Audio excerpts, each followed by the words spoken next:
你有冇試過喺夜闌人靜嘅時候，一個人坐喺床邊望住天花板，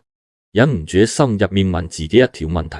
點解偏偏係我？明明你平時冇做咩傷天害理嘅事，甚至可以話係一個徹頭徹尾嘅好人。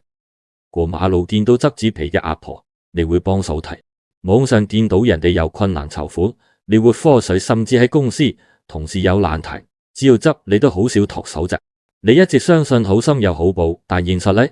一到升職加薪，個名單永遠冇你份；一有裁員危機，你永遠係第一批被暗示要走嘅人。你想做小生意，結果遇到市道極差，血本無歸，甚至連你自己或者屋企人嘅身體同人物格心測唔出現各種隱憂。呢種明明我冇做配事，點解生活依然處處碰壁嘅無力感，係咪已經壓到你幾乎唞唔到氣？真正影響你福報嘅，唔係你做咗幾多表面嘅好事，而係你手中心念氣上嘅積累。好多人以為只要我捐多啲錢，做多啲義工，甚至抽15去黃大仙拜神還神，老天爺就一定會睇到，運氣自然會變好。呢個係絕大多數香港人最深信不疑嘅玄學常識，亦係一重潛意識嘅因果交易論。但真相係風水師從來未咁教。天地運行嘅法則根本唔係一間超級市場，唔會因為你喺收銀台放低咗幾多善意，就即刻俾翻相對應嘅好運商品你。如果你一邊做好事，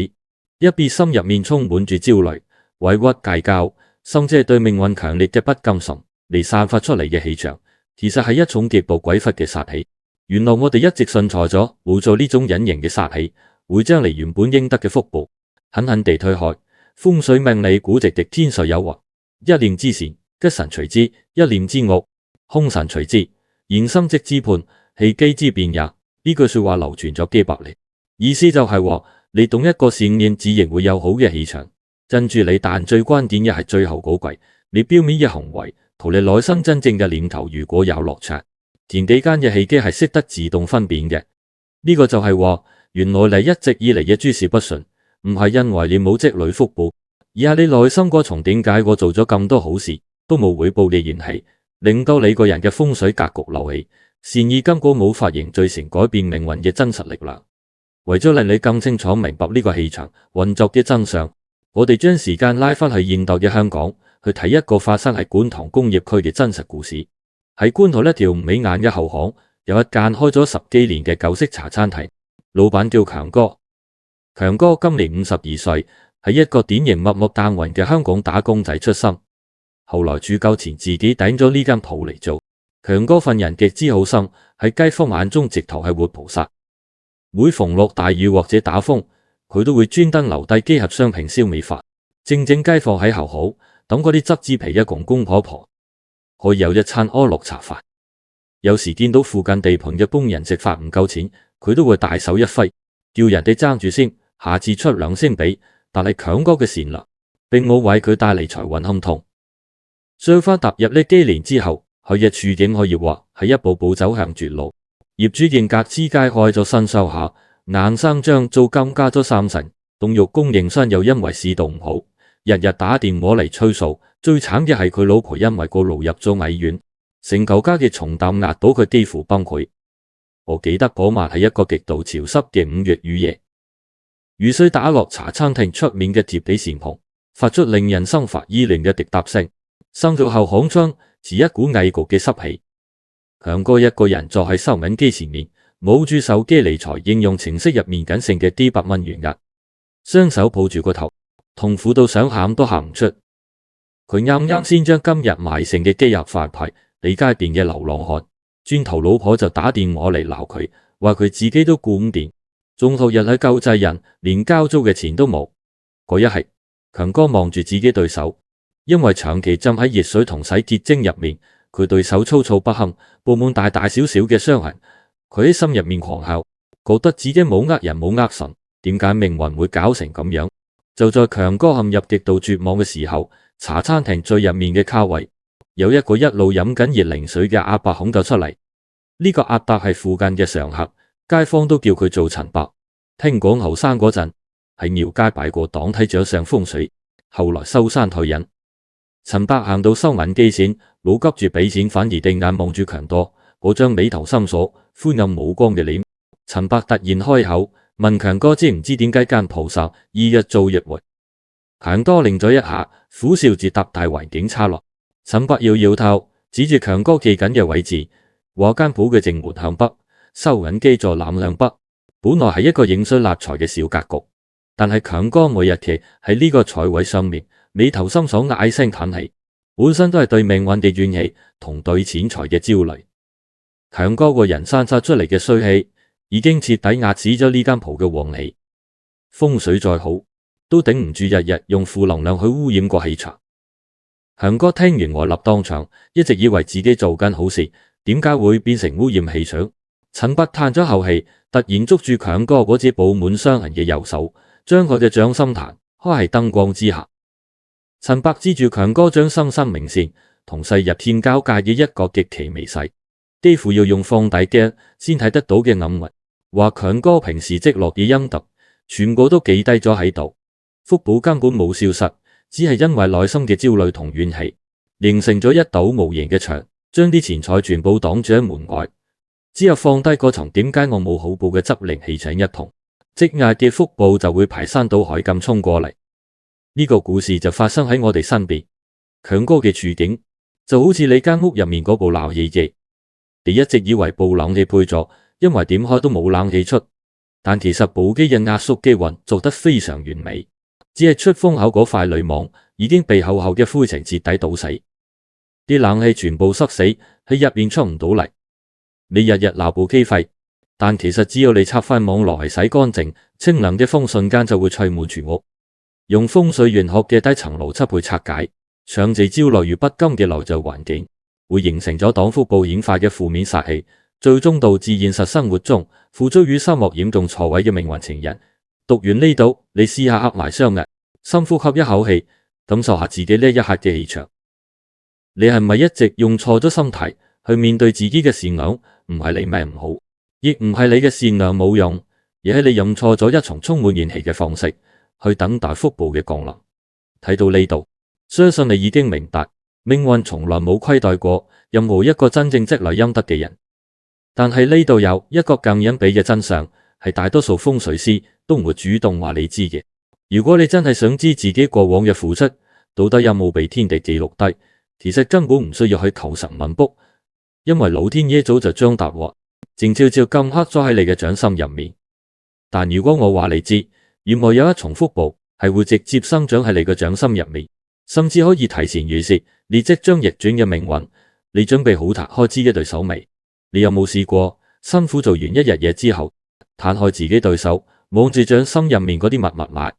連到好似蜘蛛網咁嘅掌紋，忍唔住喺心入面嘆一口獎勵。每逢過年過節，或者同啲長輩飲茶，佢哋無意中見到你對手，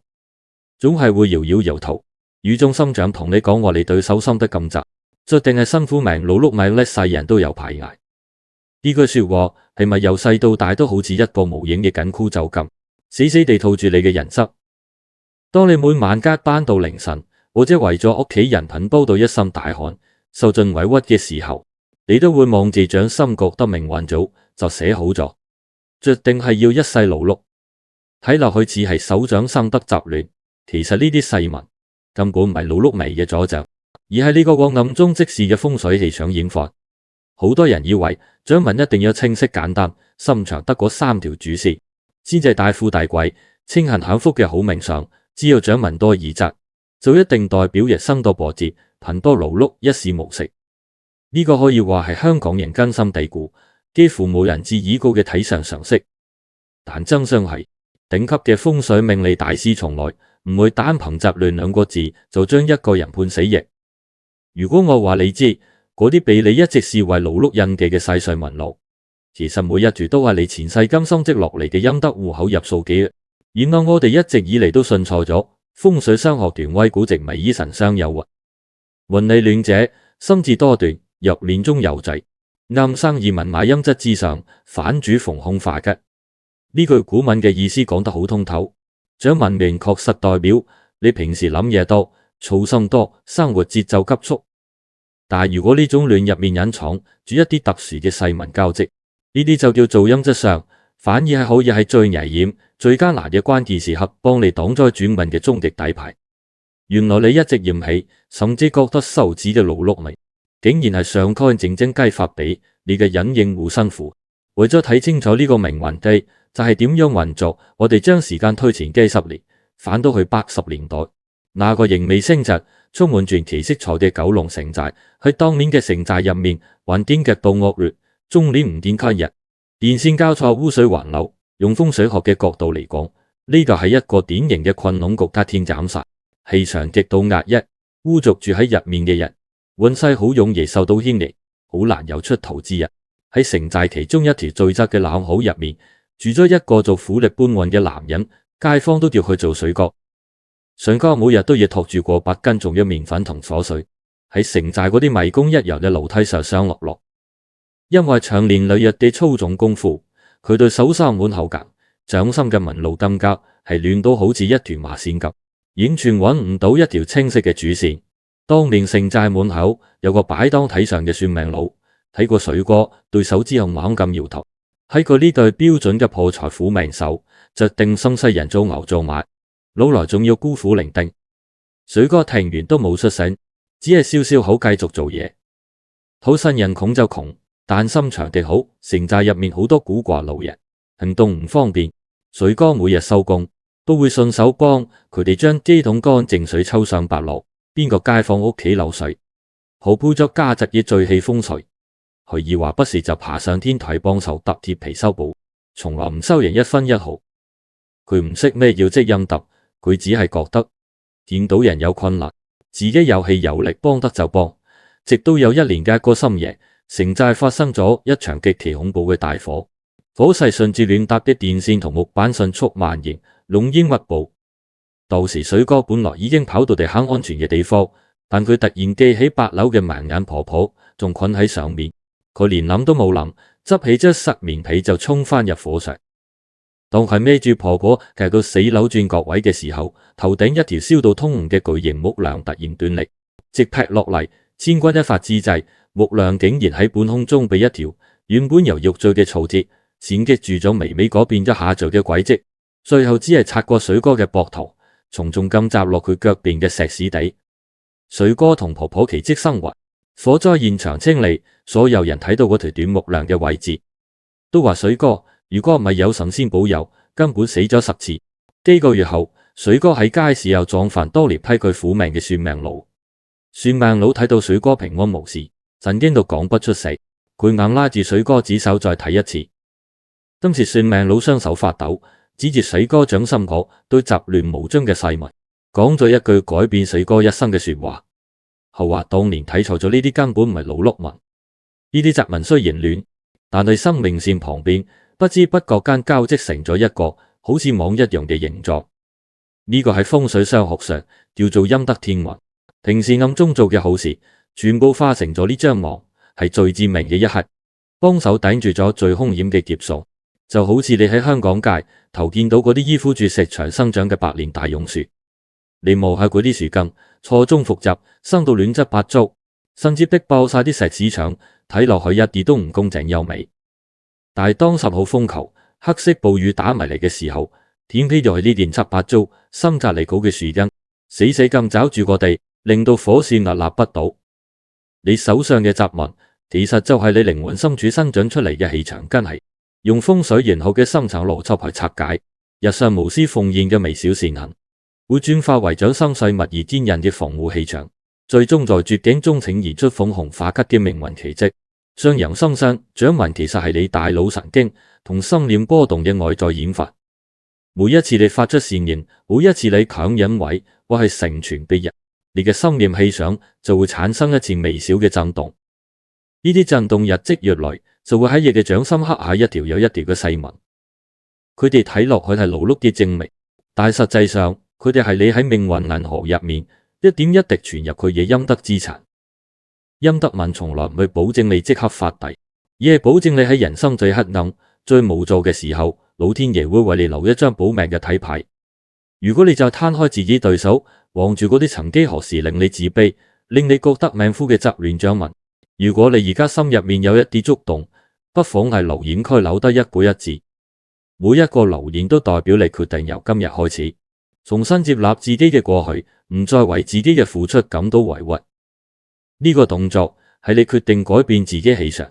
啟動掌心陰德防護網嘅一個見證。但係呢度有一個更隱秘嘅真相，係大多數風水師都唔會主動話你知嘅。單靠呢啲就嚟你陰德底物，雖然可以幫你擋災保命，但未必可以令你真正大富大貴、扭正乾坤。如果你想將呢啲積壓多年嘅陰德正式轉化為現實生活入面嘅財富同機遇，你就必須要喺呢啲論文之中揾到掌心另一個更隱秘嘅交匯點。你有冇試過覺得自己已經捱得去人生嘅一個臨界點，好似企喺懸崖邊界，退無可退？你每日清晨起身照鏡，睇住自己日漸憔悴嘅面容，同埋越嚟越多嘅白頭髮，心入面係咪會有一絲無法壓抑嘅懷疑？到底我一直以嚟積累落嚟嘅善意同忍耐，會唔會有開花結果嘅一日？好多香港人做到中年，時日卡喺一個極度尷尬嘅樽頸位，歲日上唔到落又唔甘心，每個月份量啱啱，股夠交做，供樓同樣嘅，甚至連病都唔敢病。你唔係貪心想做李嘉誠，你只係想上天俾一個公平嘅交代。等你知道之前食過嘅嘢粥、捱過嘅苦、無條件幫過嘅人，好抵幾時先會真正變現？呢種漫長嘅等待，係咪已經將你嘅鬥志磨滅到幾乎一點不剩？福報絕對唔會無端端降臨，掌心出現特殊嘅十字或者星字紋，正正係你嘅生命氣場裏即到臨界點，即將迎來大爆發嘅物理信號。好多人以為要催旺財運或者事業最快嘅方法，就係去買件過萬蚊嘅紫水晶洞擺喺屋企，或者求神問卜揾個所謂嘅偏財位擺對貔貅。佢哋覺得運氣係可日外求，甚至用錢買翻嚟嘅。呢個絕對係現代玄學界最普遍嘅商業迷思，但真相係極。風水大師從來唔係咁搞。所有依賴物強行催谷出嚟嘅運氣，就好似食止痛藥或者打興奮劑用，有效一過，產勢極大，甚至會透支你本身嘅命格。真正可以承載巨大財富同地位嘅氣場，必定係由內而外生長出嚟。原來我哋一直信錯咗，冇錯，真正嘅轉運信號從來唔喺嗰啲冰冷嘅死物上面，而係生長喺你充滿溫度、滿布神經末梢嘅掌心之中。風水商學權威古籍埋以神上有云：上由心生，運理交所，壯若星辰十字者，乃大貴之精，陰質之罪任待時已發，必成大器。呢段文言文講得非常之通透切理。手掌嘅紋理從來都唔係靜止不變嘅，佢係跟住你嘅心念同氣場頻率而日夜變化。如果你手上嗰啲原本散亂嘅細紋，不知何時互相交疊，形成好似星星或者十字架咁嘅形狀，呢個就係商學上最頂級嘅大貴之相，代表你過往積累嘅陰德已經徹底凝聚成形。呢個就係話，原來你覺得遙遙無期，以為上天睇唔到嘅福報，其實一早已經喺你身體最末端嘅神經度結成咗一個即將引爆嘅信號燈。為咗明白呢個信號燈到底有幾強大嘅威力，我哋將歷史嘅時鐘撥翻去600多年前嘅明朝初期，睇下明朝開國第一軍師劉伯溫係點樣憑住一個掌心嘅號，點出一個落魄書生嘅逆天改命之路。喺明朝洪武年間，有個大雪紛飛嘅寒冬夜晚，金明城郊外有一間破爛不堪嘅關帝廟。當時天氣極度嚴寒，連屋頂嘅殘瓦都結滿厚厚嘅冰錐。一個連續考咗3次科舉都落魄同洞窿嘅書生，叫做林生，正式縮喺破廟嘅角落頭。林生當時身無分文，心想得飯，最後一個硬到好似石頭咁嘅饅頭，本嚟佢打算留翻聽朝食，頂住個肚翻鄉下。但係破廟突然爬入嚟一個凍到就快冇命嘅老乞丐。林生雖然自己都餓到頭暈眼瞓，自身難保，但佢見到老乞丐奄奄一息，二話不說就將個饅頭用雪水浸完咗，一啖咁餵俾老乞丐食，見到老人家震到停唔到，佢仲將自己身上唯一一件單薄嘅破棉襖除低，冚喺對方身上，自己就靠住個香爐邊度震。當時因為避雪已偶然經過破廟嘅劉伯溫，將呢一切靜靜地睇喺眼內。劉伯溫係精通天文地理、風水命理嘅一代宗師，佢深知田地間理想絕法嘅浩渺，佢肯入破廟，執咗啲乾柴沙嚟一堆火，喺微弱嘅火光映照下，劉伯溫遞咗杯熱茶俾林生。當林生伸出雙手接過茶杯嗰一刻，劉伯溫嘅眼神突然變得極之銳利。劉伯溫一眼就見到龍生因為長期抄書同做粗活，仲有深滿補習練嘅細紋，但係喺林生手掌嘅食指根部下面嗰嚿肉，呢條原本散亂無章嘅細紋，竟然極其精準咁交疊為一齊，形成咗一個好似星星一樣閃閃發光嘅星字紋。而喺佢嘅心正中間，感情線同智慧線之間嘅位置，亦浮現出一個極之清晰嘅十字紋。劉伯溫放低茶杯，神情嚴肅咁同林生講，話佢考咗3次落魄，唔係命苦，更唔係文采唔夠，而係上天喺度考驗佢嘅心性，要為佢擋低早年得志嘅輕果。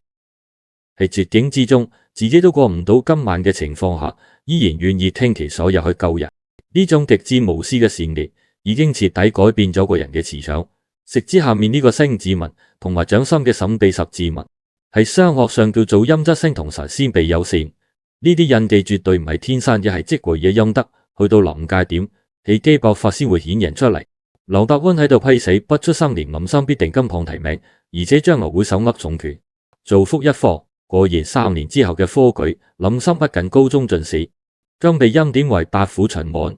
後來江南遇上百年難得一見嘅大洪災，正正係林生力排眾議冇主風，檢視紫海蒼體力，拯救咗數以萬計嘅災民。而佢手上嗰2個記號，就係佢命運大逆轉前，宇宙俾佢最準確嘅預告。幾百年之後，呢個氣場轉化嘅原理，其實從來都冇變過。如果你覺得歷史故事太遙遠，就好似你平時去金鐘站搭港鐵咁。金鐘站係一個超級轉車站，你喺月台等咗好耐，見住一班又一班嘅車開走，甚至有啲車明明埋站，但寫字不載客，你心入面急到死，覺得點解自己硬係上唔到車，點解自己嘅人生永遠停滯不前。但其實港鐵嘅中央控制室一直監控住10條鐵路線嘅負荷，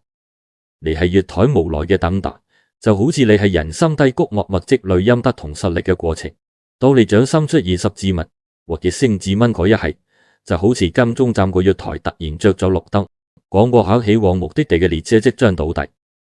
你唔需要再去強求，亦唔需要再去懷疑自己，因為宇宙法則已經為你轉換咗路軌。一架專屬於你嘅特快列車已經準確無誤咁停喺你面前，只等車門打開，用風水玄學嘅底層邏輯去拆解疊字無私與邊詞嘅生命行為，會促使氣場產生質變，定係掌心結成青或十字印記，最終引發命運軌跡有谷底反彈一爆發性呈現。讀完呢度，你應該要用一個全新嘅角度去審視自己而家嘅處境。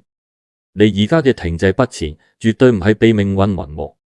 而係你一氣想中茶，最後一絲火候去完成嗰個十字或者星字嘅交疊。只要你保持純粹，唔好放棄兩邊，最終一定會引發質變陰德紋嘅出現。唔係為咗話俾你聽你將會有幾多錢，而係宇宙向你發出嘅一張提款通知書，話俾你知你嘅善文終於到咗連本帶利找數嘅時候。如果你睇到呢度，我請你而家就放低手頭上嘅嘢，喺燈光下面打開自己嘅掌心。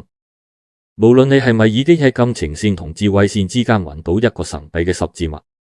又或者係食指對六印，又睇到一個星字，甚至乎就算你而家肉眼仲未睇得清，但你內心深處已經強烈感覺到自己嘅氣場正在發生美妙嘅轉變。不妨喺留言區打低化十立福4個字，呢4個字唔單只係一個願望，更加係一份向天地發出嘅氣場宣言，宣告自己嘅命運軌即已經正式同宇宙嘅福報符接同。不過好多人就算手上有呢2個極其罕見嘅記號，甚至明明已經見到轉機出現，最後依然係殺唔到底，甚至係臨門一腳跌翻落萬丈深淵，因為佢哋唔小心化咗一個連風水大師都極少提及嘅致命禁忌。但如果我話你知，真正決定你生死存亡嘅，根本唔係出喺呢啲求財嘅紋路度，而係萬中無一嘅第3道紋。你有冇試過身邊總有一啲朋友或者親戚，日日夜夜去求神拜佛，為咗催旺財運不惜一切代價，將屋企擺滿晒各種風水陣，結果錢確實係賺到少少，但轉個頭就因為一場突如其來嘅大病，或者一次嚴重嘅交通意外，將辛苦賺翻嚟嘅錢原本大利冇翻晒出嚟，甚至連命都保唔住。好多香港人窮盡一生去追逐名利，以為有錢就可以解決世上99%嘅命運困境。但當無想真正殺埋心嗰一刻，你望住銀行戶口入面嗰隊冷冰冰嘅數字，先會猛然發覺，原來金錢喺生死攸關面前，根本就係一張廢紙。最頂級嘅陰德運根本唔係用來發遞，而喺關鍵時刻化作一道無形嘅氣場屏障，幫你擋住最致命嘅劫數。好多人以為睇相睇風水最高嘅境界就係揾出一夜暴富嘅墨馬，甚至為咗掌心多咗一條代表偏財運嘅短紋而沾沾自喜。但真相係風水大師從來唔係咁教，天地間嘅能量係守恆嘅，所有暴發嘅財富背後必定帶住極大嘅殺氣。如果你自身嘅命格同福報唔足以承載拉股巨大嘅能量，就會出現財多身之弱，甚至引發橫禍。真正萬中無一，千金萬買要掌上記號，從來唔係教你點樣去攻，而係教你點樣去守。原來我哋一直信錯咗冇錯，真正嘅福報唔係俾你中六合彩頭獎，而係保你每一次出門都可以平平安安咁返到屋企。為咗睇清楚呢種極之防護氣場嘅威力，我哋將視線拉翻去現代嘅香港，去睇一個發生喺將軍澳新市鎮嘅真實命運交錯。將軍澳地理上係背靠住孤山，面向兩塘海峽。喺風水學嘅大格局上，呢個本來係一個背山面海、迎水立起嘅絕佳聚財局。但係因為將軍澳大部分嘅土地都係填海得嚟頂海得嚟，地氣方又未定，根基尚淺，再加上區內嘅公屋、居屋同私人屋苑起得極之密集。幾十層高嘅大廈密密麻麻，形成咗無數條風水學上嘅巨殺傷力嘅天斬殺同穿堂風。強烈嘅海風夾雜住極速流動嘅氣場，喺狹窄嘅樓罅之間高速穿梭，變得極之急速同凌厲。住喺度嘅人雖然食正條水容易揾到食，但同樣地個人氣場極容易被呢股強風吹殺，而上血光之災或者突發意外。可以話呢度係一個快上快落嘅風水險地。喺將軍澳其中一條公共屋邨入面，住咗一個極之平凡嘅師奶，街坊都叫佢做陳太。陳太今年50幾歲，丈夫早幾年因為急病過身，留得佢一個人打漏粉清潔工，辛辛苦苦咁養大緊一對仲讀緊中學嘅仔女。陳太屋企窮到窿，根本冇閒錢去買香油或者做善事捐款，但佢有一樣嘢係三棟樓嘅人都比唔上嘅，就係佢極度純粹嘅善心。舊式公屋設計，每層走廊嘅盡頭都有一個公用嘅垃圾房，因為管理處人手唔夠，垃圾房細日塞滿街坊丟棄嘅雜物同廚餘，夏天嗰陣仲會發出一陣陣令人作嘔嘅惡臭。喺風水學上，垃圾房正正係穢氣同陰煞嘅源頭。如果呢啲濁氣塞住晒五袖，產層樓嘅氣場就會被嚴重污染，住客極容易出現家宅不和、靈通頻生嘅情況。陳太每日做完2份清潔工，拖住極度疲憊嘅身軀返到屋企，就算機攰都好，佢都會靜靜雞攞起掃把同地拖，落手落腳幫手將嗰個公用垃圾房清理得乾乾淨淨，甚至會主動疏通塞住嘅去水位，將嗰股積聚嘅穢氣徹底沖走。日復一日，年復一年，街坊以為佢係有潔癖，但其實佢只係覺得反正自己都係做清潔，順手清埋，講大家出入都舒服啲。佢根本唔知道，佢每日用自己嘅血汗勞力，無形之中幫神枕立嘅幾十戶人家化解緊風水上最惡毒嘅微殺同濁氣。呢種不求人知不求回報嘅行為，正正係道家所講最深厚、最純粹嘅暗中積陰德。有一晚，陳太洗完碗、抹乾對手嘅時候，無意中望咗自己嘅掌心一眼，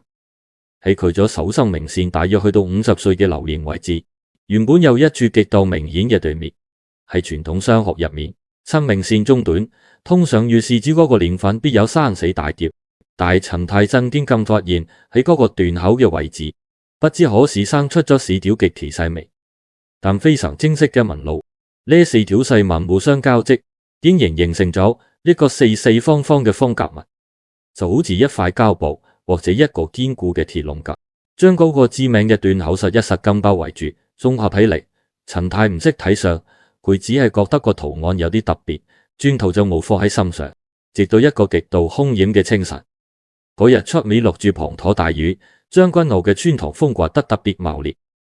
陳太本嚟趕住出門口，要去搭朝早7點15分嗰班巴士去觀塘返工。如果錯過咗呢班車，佢就會遲到被投人工。當佢急急腳行到升降機口嗰陣，突然聽到格子單位傳來嘭一聲巨響，原來係獨居嘅蚊啱婆婆，因為地下濕滑，喺走廊重重咁跌低咗，痛到爬唔起身。陳太當時望一望手錶，如果停低幫手，肯定趕唔切班巴士，但佢連半秒鐘嘅猶豫都冇，即刻衝嚟去扶起婆婆，仲幫佢檢查有冇骨折。安頓好婆婆之後，佢先至狂奔落樓。當陳太跑到巴士站嘅時候，啱啱好睇住嗰班7點15分嘅巴士關上車門，你大雨中絕塵而去。陳太望住巴士嘅背影，無奈咁嘆咗口氣，心諗今日實俾老闆鬧死。但係家大約20分鐘之後，陳太嘅手機彈出一則突發新聞推播：將軍澳隧道公路出九龍方向發生咗一宗極度嚴重嘅連環相撞意外，因為天雨路滑加上前面有泥頭車漏油，一架載滿乘客嘅巴士喺落斜轉彎位失控，猛烈撞向石壆，車頭嚴重變形，多名乘客重傷被困。而發生意外嘅正正就係陳太啱啱送車尾，睇至佢開走嗰班7點15分嘅巴士。陳太企喺巴士站，冒住手機熒幕，全身嘅汗毛直豎，冷汗同雨水混和埋一齊。佢慢慢彈開自己嘅左手，望住生命線斷口上面嗰個清晰嘅方格紋。嗰一刻，佢終於明白咗咩叫攤意。呢個真實嘅命運錯位，就好似你揸緊一部喺高速公路上面飛馳嘅私家車。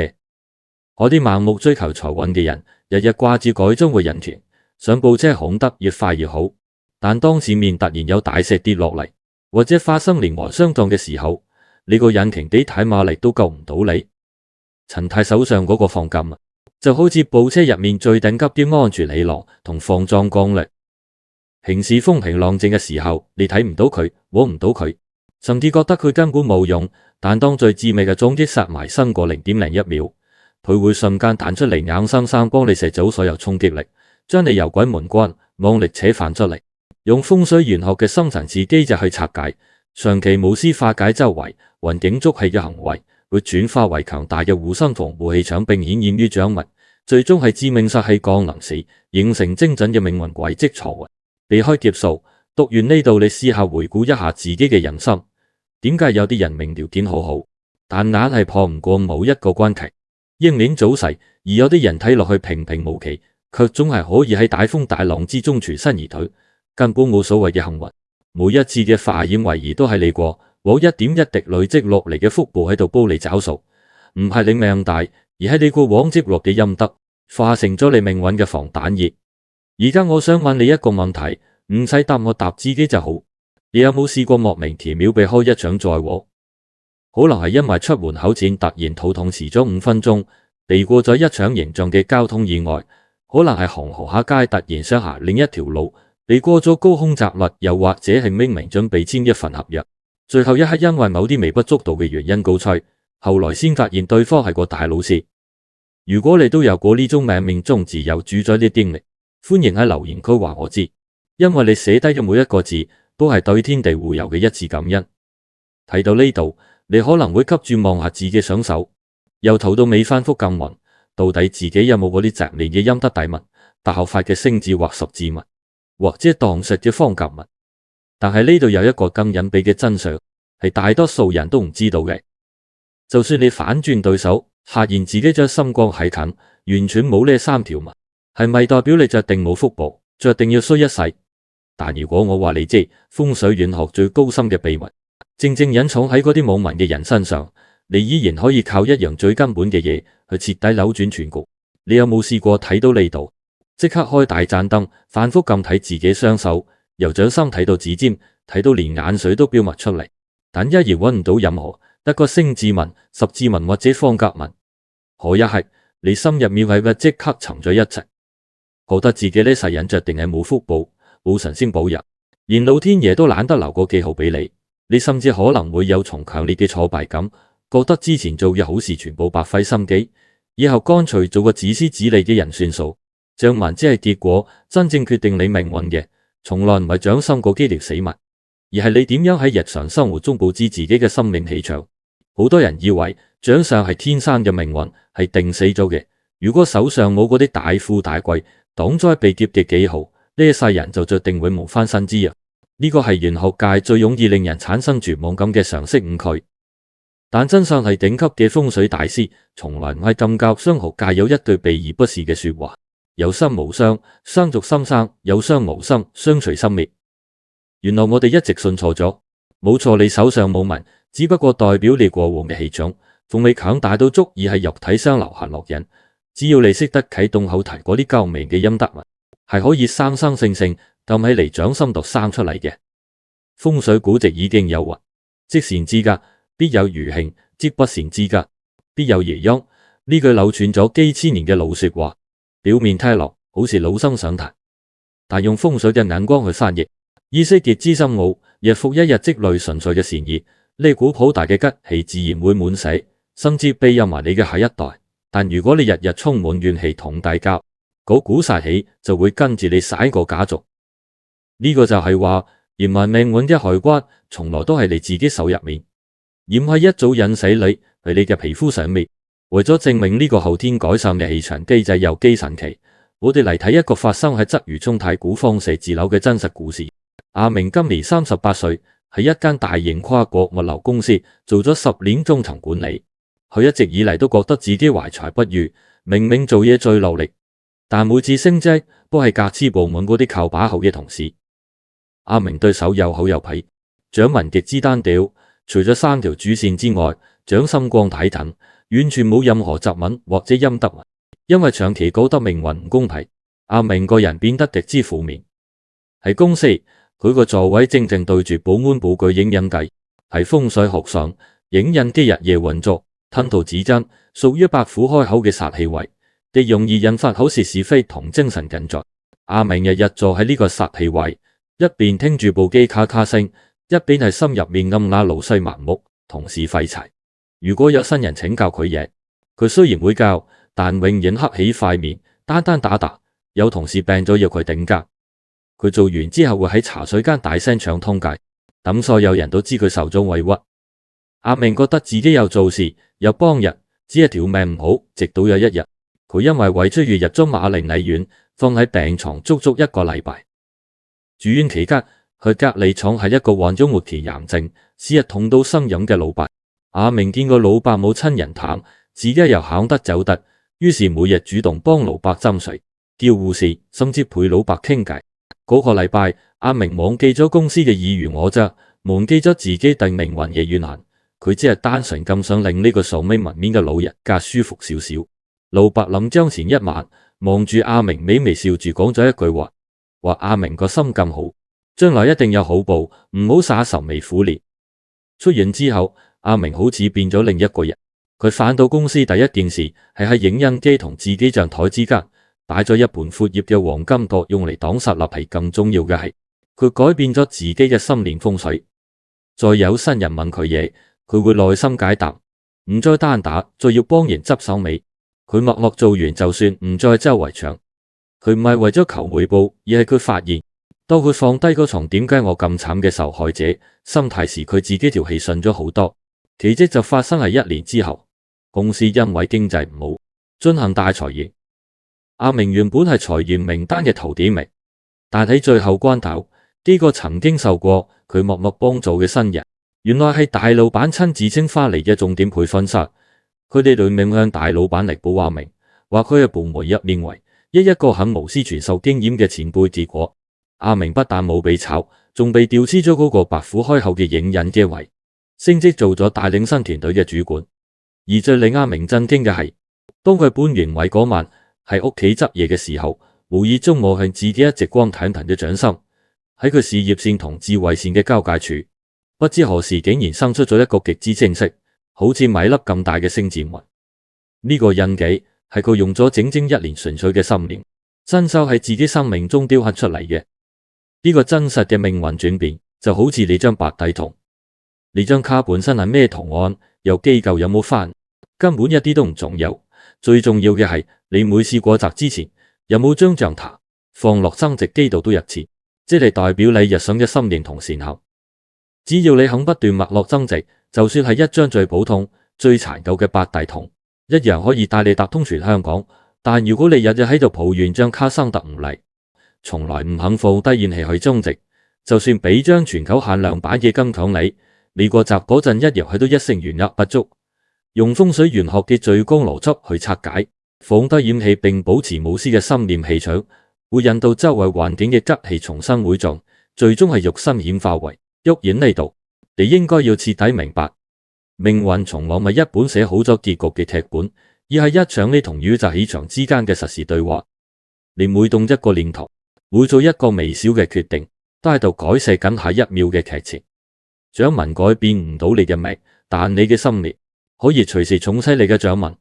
所以如果你手上冇陰德紋，恭喜你，因為呢代表你嘅人生仲有好大嘅畫布等緊你自己去揮毫。由今日開始，唔好再去計較過往嘅得失，唔好再去抱怨命運嘅不公，試下用一種平靜純粹嘅心態去對待身邊嘅人同埋自己。當你嘅心念氣場跌得清澈透亮，嗰啲你夢寐以求嘅福報機遇，